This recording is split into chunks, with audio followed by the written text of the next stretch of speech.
Some parents are worried after teenagers from a suburban high school attended a private prom across the border. Tonight, we know that the Will County's health department is collecting information to see if that dance party is linked to any possible coronavirus cases. NBC5's Natalie Martinez is live in Will County. Natalie, what have you found out tonight? Well, Allison, some parents say that prom just didn't have to happen right now, pointing to rising COVID cases in the area. But a student organizer we spoke to emphasizes that those numbers have been rising for weeks before prom, and they did everything by the book. A beautiful private prom night for about 250 kids and chaperones from Lincoln Way East High School last week, just over the Indiana border in Hobart. Masks provided to everyone with proceeds from tickets and an online campaign. We spaced out tables, we cut down the number of people who could sit at tables, and we cut down the number of people who we could have at the event. Tonight, some parents we spoke to are concerned that now they're seeing an unusual amount of COVID positive and sick teens in the days since Tuesday night's event. This mom admits the kids who tested positive didn't necessarily get the virus at the prom.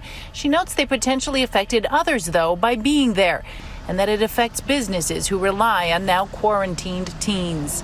They weren't able to come to work because they have to quarantine for 2 weeks. Parents we spoke to are worried about the entire community. There were a lot of photos on social media of them not being social distancing. We tried to do everything correctly in order to stick within CDC guidelines and Indiana state guidelines. After prom, obviously, all of these kids come back into the community. This local physician adds that she believes it would be helpful if guidelines matched throughout the country. I don't think they could have had that many kids and done it safely. As of today, NBC5 investigates finds Frankfurt has 242 cases. The same technology shows a steady climb in cases, but not a real spike, at least not yet. Our main goal should be to, back to flattening that curve, and we're going in the opposite directions.